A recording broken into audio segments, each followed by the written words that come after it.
Tantor Audio, a division of Recorded Books, presents Sleepless by Michael Omer, narrated by Rachel LeBlanc. Chapter 1. "Sweetie, we're here," Mom announces. I shut my eyes, listening to the sounds that set a new chapter of my life into motion. The engine dies, Mom's seatbelt unbuckles, her car door opens, then closes. Amy, let's go, we're here. I need your help with the luggage." My eyes open for lack of any other option. Mom is already huffing by the trunk, hauling out bags and suitcases. She's inexplicably brimming with energy.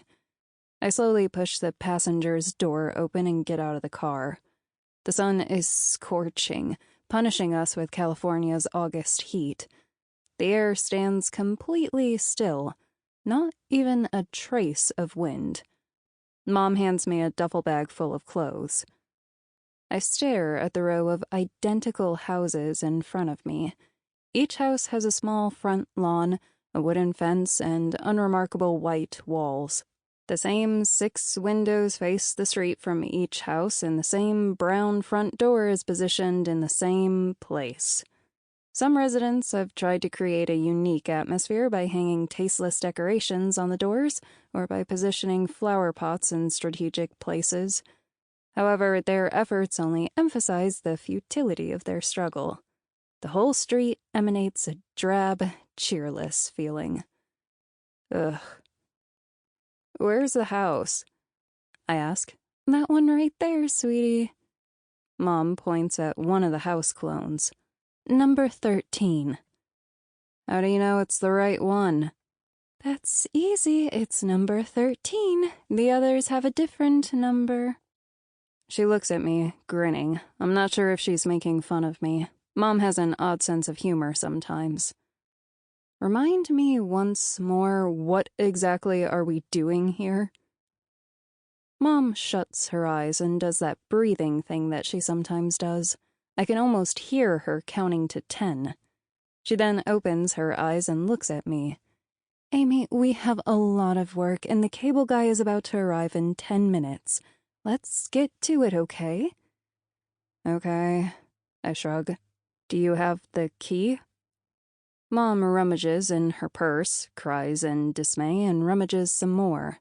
I've seen this happen before. Mom's purse conceals secret worlds and dimensions within it. To find something in there usually requires a search party. I already know what is going to happen. Sure enough, after a few seconds of hysterical searching, she walks to the front of the car and empties the purse on the hood. Among the different papers, cosmetics, packs of chewing gums, and various other objects, a single key shines in the sunlight. "There it is." She sighs in relief. She stuffs the purse's contents back into it and walks with me to the uninviting brown door of our new home. She unlocks it. "Welcome to 13 Maple Street." Why was the house locked anyway? Are you worried that someone might steal the floor tiles? I step inside the empty house. My words echo around the empty room unpleasantly. The front door opens to an open space. The kitchen to my right is almost completely bare. It has a refrigerator, a sink, and some presumably empty cupboards. The room to my left is probably the living room, though I can't be entirely sure. Where will everything go? It all seems so small.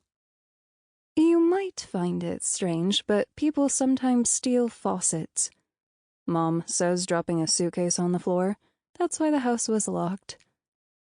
"It looks a bit small," I say, earning the Understatement of the Month award.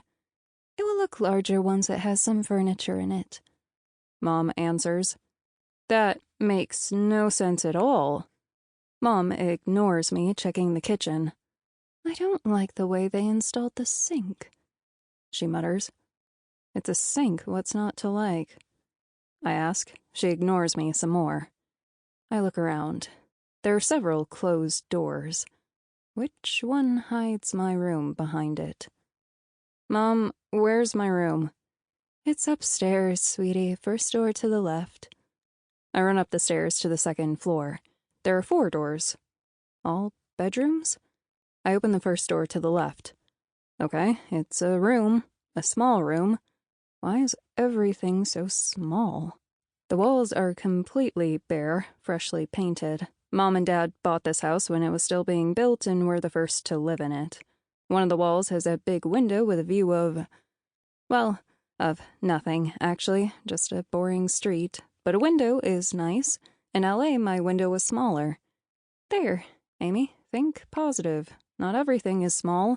The window is big. Yippee! I check out the other rooms. There's another one which is almost the same as mine. I assume this will be Anthony's. Another door opens to the bathroom. The last door opens to a larger room with its own separate bathroom. Mom and Dad's, probably. I walk back to Anthony's room. The most important thing now is to make sure mine is better than his. Actually, they are completely identical. Same size, same window, same walls. I look out of Anthony's window. Its view is partially blocked by the adjacent house. Huh, I win. I descend the stairs, feeling a bit more pleased. I start exploring the bottom floor, but the humidity and the stuffiness drain my energy. My eyes roam around searching for the air conditioning. Ah, there we go. I approach it and turn it on. Nothing happens. Mom? How do I turn on the air conditioning? Just press the button, sweetie. I pressed it. Amy, I'm really busy. Can't we handle this later? Later? I might not survive until later. You could boil an egg in this house just by putting it on the floor. It's so hot I could... All right. She snaps and joins me. She presses the same button that I pressed. Nothing happens. Your father probably knows how to activate it, she says. It isn't rocket science, it's an air conditioner. Then why don't you figure it out? She sounds highly irritated. Fine. I press some smaller buttons. I turn a dial. I thump it lightly. Nothing. I simply can't believe this. We're stuck with no air conditioning until Dad gets here. In August. What could be worse? Don't bother helping me, sweetie. I'm doing fine on my own, Mom says behind me. Mom has countless ways of saying, sweetie. There's, well done, sweetie, when I tell her about an exam I scored high on. There's the sweetie of, sweetie, can you please pass the salt? That's the sweetie that comes with a polite request. There's the frequent sweetie of, I'm going out, sweetie. Just an ordinary sweetie punctuating her sentences. The sweetie I just got, don't bother, sweetie, is a sweetie brimming with implications. Rivers of frustration and annoyance lurk behind this sweetie. When this sweetie shows its vicious head, one should be careful. I promptly walk outside and help Mom haul the rest of the luggage inside. I take my laptop and put it with the rest of my bags. Once the movers arrive with my table, I'll take it to my room. Unfortunately, getting the luggage inside was completely meaningless, since we can't unpack yet. Dad hasn't arrived with the movers, and there are no closets in the rooms. I'm not even sure why our clothes had to ride with me and Mom, and not the moving truck. It's one of Mom's strange quirks. A knock on the door. It's the cable guy. He asks if by any chance we have some coffee. We have no coffee, no pot, and no mugs. He shrugs and asks Mom where we intend to put the TV. Never mind that, I say quickly. Can you figure out how to turn on the air conditioning? He walks over to the unit and presses the same button. Naturally, nothing happens. Huh, he says. It doesn't seem to work. Pity, it's hot in here. My husband will be here shortly. He knows how to turn on the air conditioning, Mom says, looking at me sharply. We are going to put one television in the living room and another one upstairs. Let me show you where. They walk upstairs, and I am left downstairs with nothing to do. Out of habit, I pull out my phone and then immediately put it back in my pocket. I don't want to call my friends. living their wonderful life in LA in their wonderfully air-conditioned homes. When Mom and Dad told me that we were moving, I was completely devastated. I loved LA. I loved my home, loved my neighborhood, loved my life. There wasn't even a good explanation for the sudden relocation. Mom said that they wanted a house to call their own, that they didn't want to rent anymore, that we'd have a nice backyard. When I argued that there was nothing wrong with renting and that I didn't care about backyards, they just told me that this was their decision and that I should get used to the idea. Yeah, well, it would be easier to get used to the idea if it were a bit cooler. I wander aimlessly around the ground floor. I open a door, encountering a toilet and a sink. They're both shiny and clean, completely unused. I close the door and open a different one. An empty room. Several paint stains tarnish the floor. This room, like all the other rooms in the house, is painted white. Through the window in the opposite wall, I can see the neighbor's front yard. Apparently, the neighbor likes grass. It's the only thing growing in his yard. Just a big patch of lawn with no trees or flowers to break the monotony. I walk back to the house's entrance and notice another door, yet unexplored. I open it. Darkness. Suffocation. Something in this complete blackout makes me nervous, and my hand fumbles for the light switch. Where is it? Why can't I find it? Even though I'm standing in the doorway, the darkness envelops me completely, blocking out the light behind me, and I feel trapped, helpless. Deep within the room's vast space, I can hear water dripping. I decide to get out, close the door behind me, but where is the door? I whirl around, panicking. I try to feel around for the door's handle. The light suddenly turns on. My mom is standing next to me. We're both inside a small, windowless room. "This is the storage room, sweetie," Mom says. "The light switch is just here, by the door." "Oh. Okay," I say, my heart still pounding. "I think we have a leak here. I heard dripping." We both become silent, listening. I strain my ears, hearing nothing. Mom walks in, trying to spot a leak in the wall, a puddle, anything. "I can't see a leak," Mom says, "but I'll ask Dad to check it out." "Excuse me," the cable guy calls from the other room. "Can you please show me the exact location where you want to put the TV?" Mom leaves me and walks away to talk to him. I quickly follow her, taking deep breaths. Unbelievable. I feel like a baby afraid of the dark. But something happened in there. For a moment, I was trapped. I was lost, and I almost felt as if there was something or someone threatening nearby. I shiver, despite the heat. Stupid. I scared myself silly. Feeling a need to distance myself from the storage room, I walk outside and look around. The street is completely deserted. It's noon. No one goes outside in the middle of the day in August. Well, almost no one. A middle-aged man is standing in the doorway of the adjacent house, watching me. He's almost entirely bald, the last strands of black hair decorating the edges of his head. He is dressed in a button-down square-patterned shirt and old wrinkled jeans, which have seen better days. Next to him sits a huge white dog, its tongue lolling, observing me as well. Their stares make me uncomfortable. "Hello," I say. He looks at me. "Hello. Are you the new neighbors?" "Yes, we're moving in today," I say. He looks at me expectantly. What does he want? "My name is Amy," I add. "Nice to meet you." He nods again. I wait patiently for him to introduce himself, but this doesn't seem to be forthcoming. "What's your name?" I finally ask. "I'm Alex," he answers. "And you?" "Me?" I gawk at him in confusion. "I'm Amy. I just said—" "Yes, Amy." "Have a nice day," he says and enters his home, the dog following him. Weird guy. This place sucks. What was wrong with LA? Why did we need to move to Narrowdale? We had such a nice apartment with nice neighbors. Narrowdale. What kind of place is this anyway? Who's even heard of Narrowdale? I don't want to live here. I can hear a large engine roaring. Looking down the street, I spot a truck driving towards me. I stare at it until it grinds to a halt next to our new home.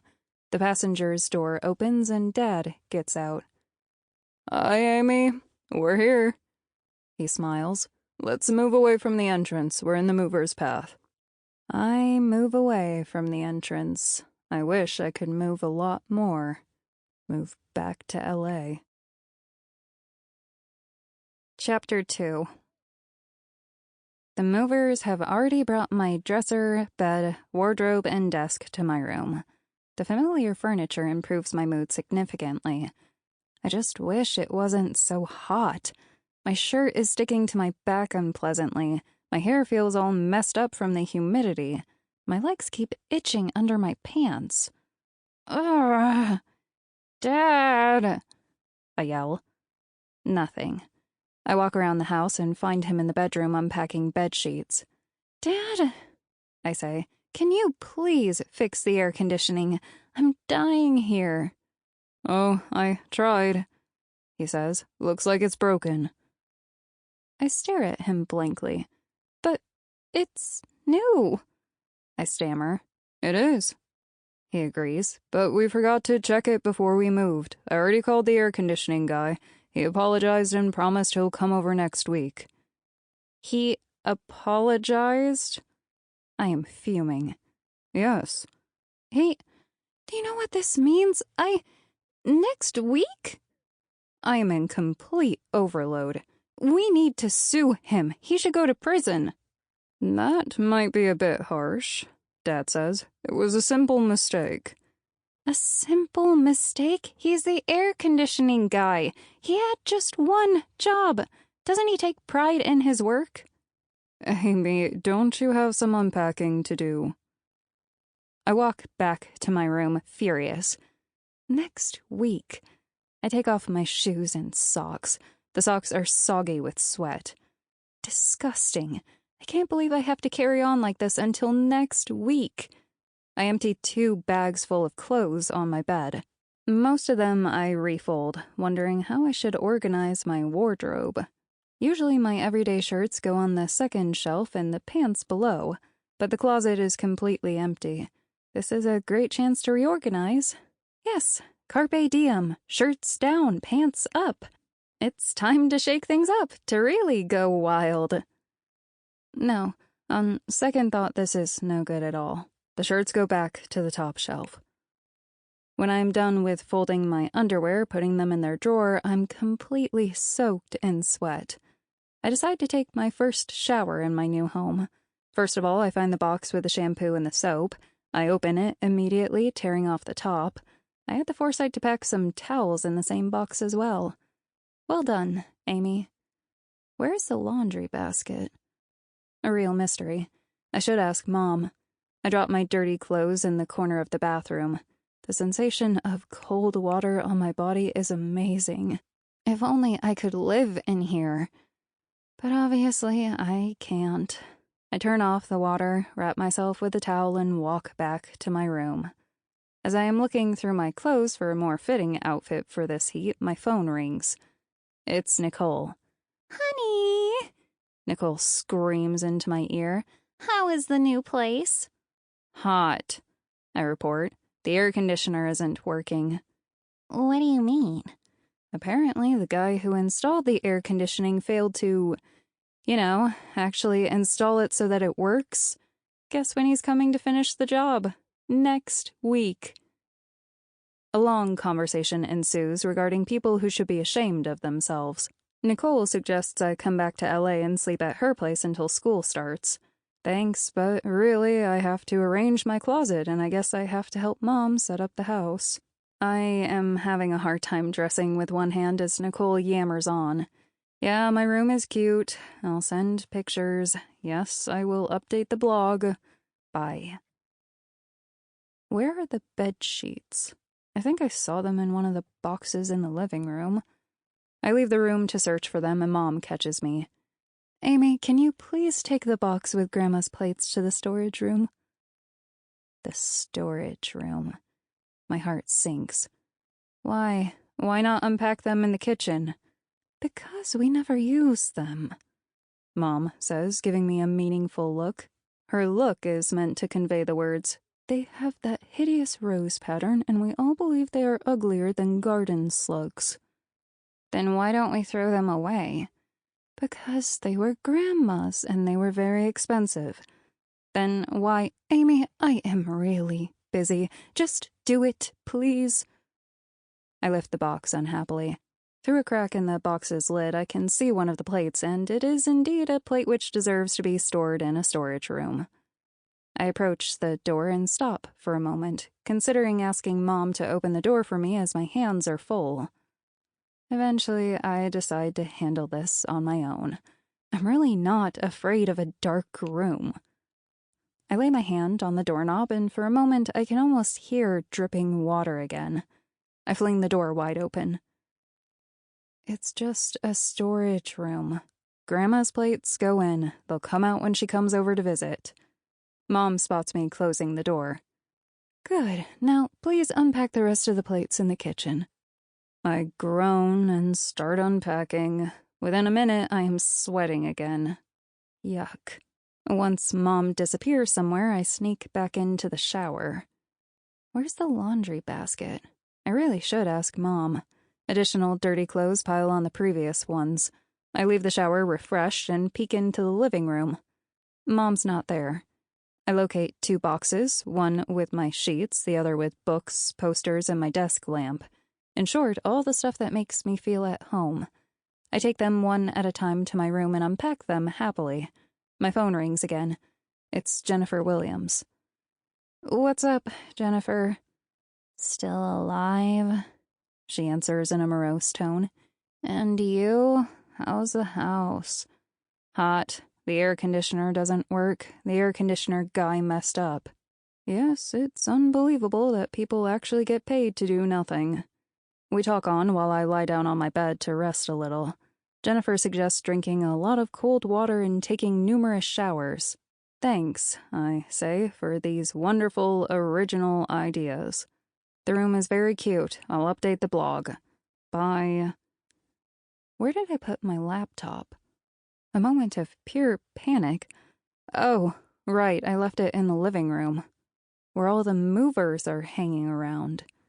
What was I thinking? I run hysterically downstairs, my heart thumping. If it's gone, it's not gone.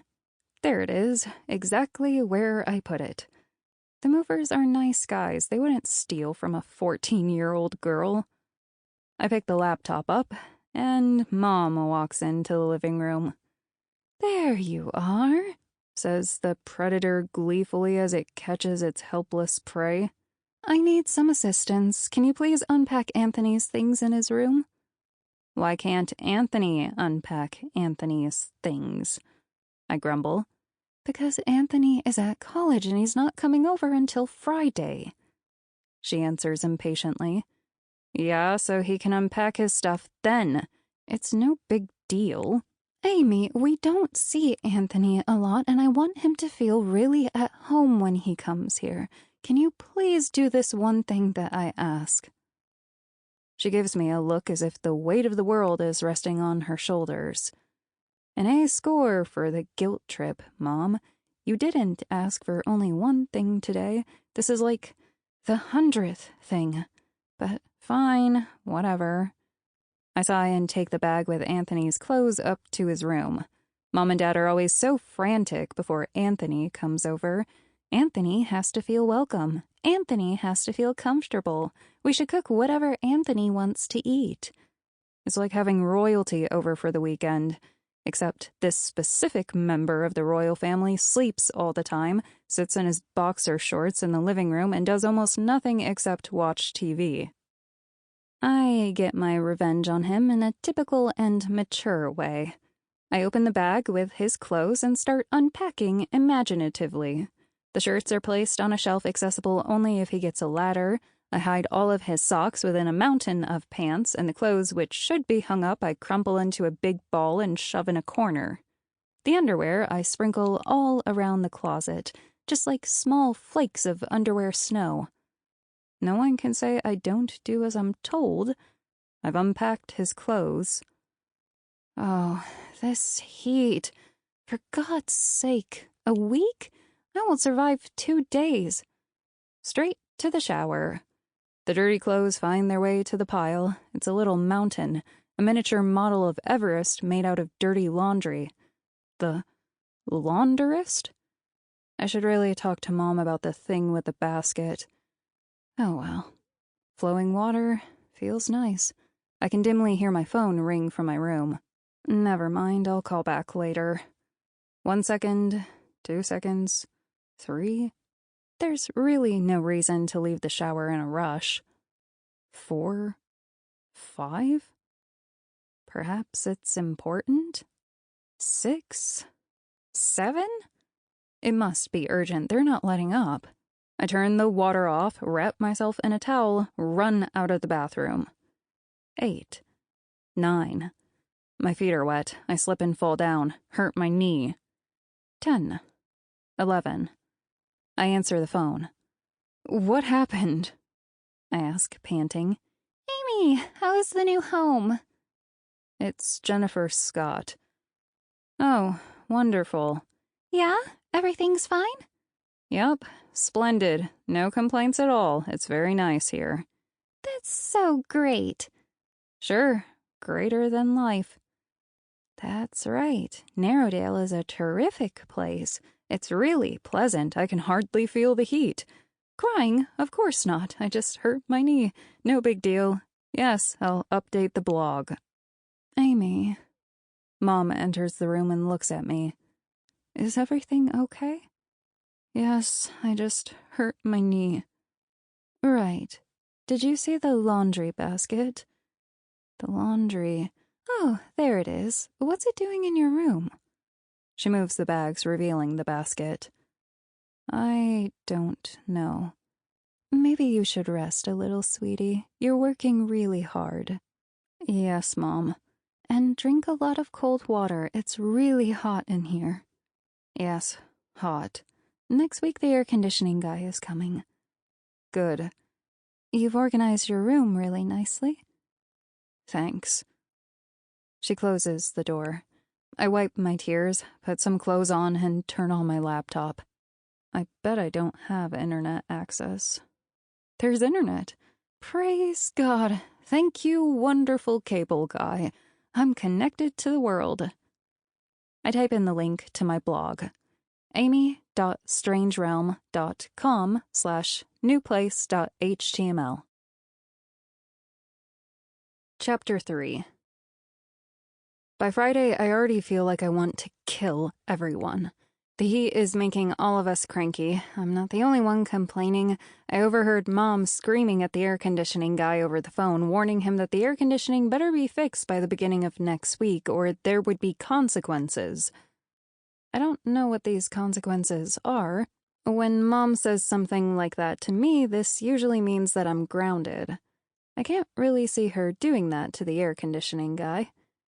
Additionally, all the cleaning, unpacking, and organizing of the house is driving me insane. There are some clothes that I simply can't find. I'm sure I packed them, but somehow during the move they disappeared into the realm of lost clothes. I have 4 different socks, which are completely alone, their companions lost forever. One of those socks is a member of my favorite pair. I spent 45 minutes going through all of my stuff looking for the other sock, with no luck. It must be sad, being a sock with no twin. Finally, on Friday morning, I decide that anything is better than spending another minute in this hot, suffocating, chaotic environment. I find a second when Mom is not around and notify Dad that I'm going to the mall. My dad, knowing that women sometimes have to go to malls, says okay. And before he has second thoughts, I disappear from his sight. Astonishingly, the heat outside is not as bad as inside the house. It's terrible, absolutely, but I have learned that there. Sample complete. Ready to continue?